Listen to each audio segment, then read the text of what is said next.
Erickson Lubin versus Jesus Ramos Jr., 12 rounds in the 154-pound division, the co-main event for Alvarez Charlo. And I think this fight could be the fight that may steal and could steal the night. On paper, it's going to be a great one. We'll see how it unfolds, of course, on fight night. But let's get into it. Let's start with the hammer, Erickson Lubin. 25 wins, 2 losses, 18 wins by way of knockout. Now, as I make this video, depending on what you are looking at, right, what media outlet, in this case, I was checking ESPN and they had Erickson Lubin at number 5 and they had Jesus Ramos at number 10. Now, we spoke about Lubin a few months back when he fought Luis Arias, someone who's never been stopped before, and Lubin got the stoppage win in the 5th round. I didn't think he was going to be able to put away Arias, but I was wrong.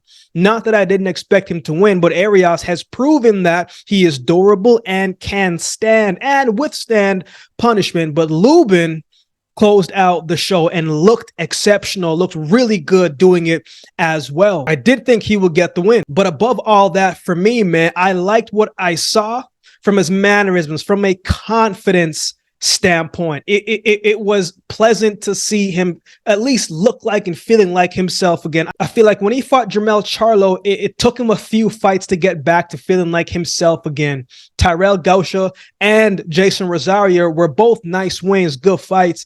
I felt like his confidence was starting to come back.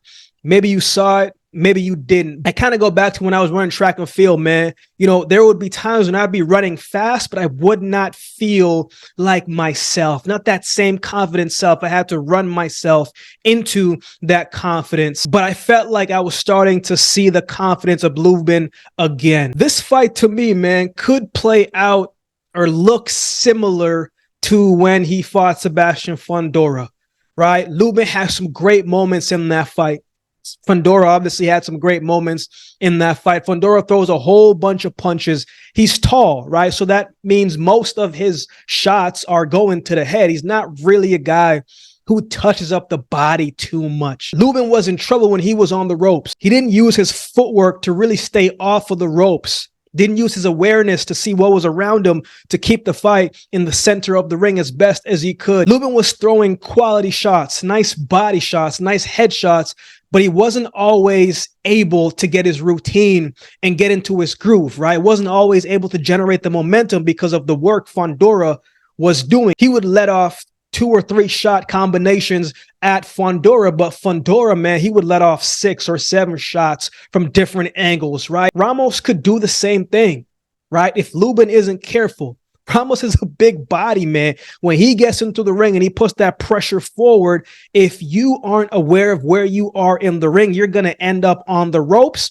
And Ramos is a lot more accurate than Fundora is. But I like Lubin, man. I think he's one of the tops in the division for a reason. He can box, he can bang, he's got power, right? He's got a bag of tools, nice jab. He's got a good foundation. He's got a bag of tools in his skill set that has made him successful. All of those things are still there. He showed that in his last fight, stopped the guy that hasn't been stopped before.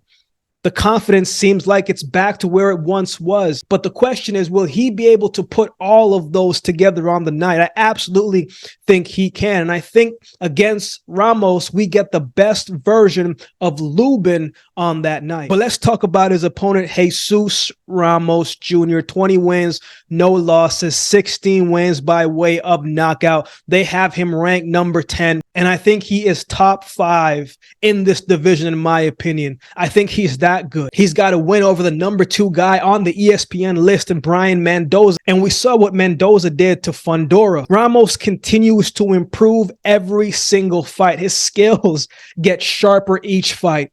I had him on my podcast, last year, I believe it was now. And I asked him about Luke Santamaria because that was a fight I felt like he was forcing, right? And was trying to dominate and to close out the show. And even though he won the fight, I felt like it was a performance that, probably he wasn't proud of. So I asked him about it.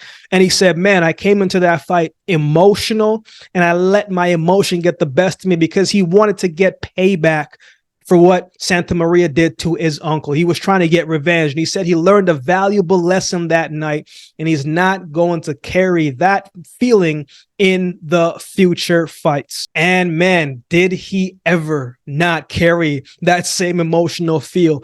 Ramos has a mix of everything, man. He can punch, he can move, he's a vicious body puncher, right? He brings that calculated pressure. His defense is solid. He's got a strong chin. He's like a silent assassin, man, because he doesn't say a whole lot. He's soft spoken. He's a kind dude, but once he gets into the ring, man, that flip, that switch turns on, and he's a different animal. In his last fight, he fought Joey Spencer, and as soon as the fight started, you were probably thinking the same thing that I was thinking. You were probably saying, man, yo, is Ramos this big? Like, Ramos looks significantly bigger, like way bigger than Joey Spencer. You know, Joey Spencer cut up. He looked good. He looked strong. And man, Ramos made him look like they were in different weight divisions. In the first round, right, with 24 seconds to go of that first round, Ramos dropped Spencer with the left hook that he did not see coming from in close. Right. And as soon as it connected, Spencer hit the canvas. What was crazy about that, man, was there wasn't a lot of separation. There wasn't a lot of power to be generated from, but some way, some form, which goes to say a lot about Ramos's training and his natural athletic ability and what he can do and the gifts that God gave him. He doesn't need a lot of space to make these punches count and for his opponents to feel it. Those 16 wins by way of knockout, hey, it's no joke. Power is real. Now, Spencer did get up. I mean, the man's tough, but the rest of that fight, man, was nothing but a display of accuracy, punch placement, and combinations. And Ramos just hit Spencer with every shot possible from different angles. And every time he got hit, it looked more vicious than the shot before. I was glad that they stopped the fight because Spencer is too tough for his own good, man. If they would have let him fight, he would have went out on a shield, as they say. So it was a good stoppage.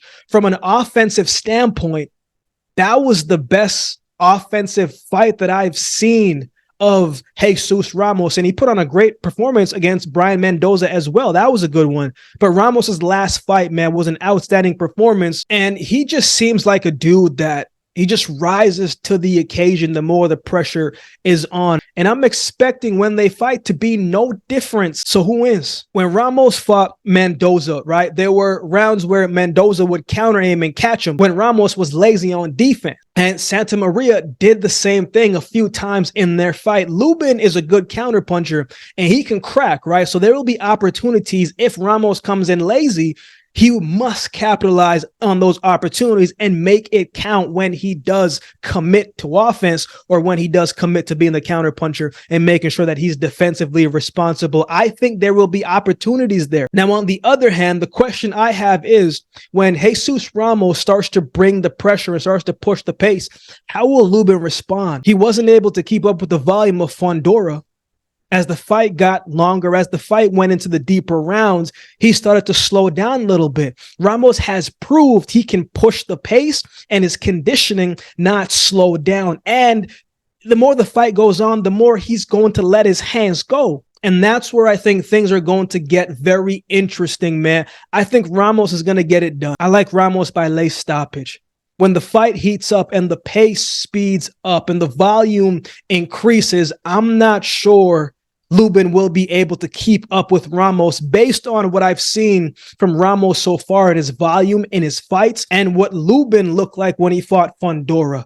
But obviously, who knows, man? It might unfold completely differently on fight night. But in this one, I like Jesus Ramos by late stoppage. I know one thing is for sure, it's going to be a great fight, man. I'm looking forward to seeing how it does unfold. Both men are tops in the division for a reason. What are your thoughts on this fight? Who do you have winning this one? Let me know in the comment section below.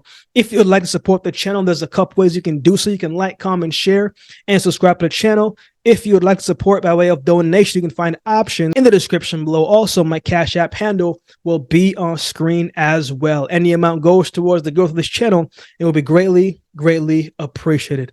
We got a membership section going on the channel. Don't always get to do all the suggested videos you guys suggest in the comment section below. But if you become a member, those suggested videos rise to the top, and I will do my best to get those done for you. Or If you would like to become a member, just support the channel, that would be greatly appreciated as well. Shout out to everybody that continues to like, comment, share, and subscribe to the channel. I appreciate each of you. So with all that being said, if you've been watching the video for this long, do me a favor and subscribe to the channel, and we'll definitely see you next time.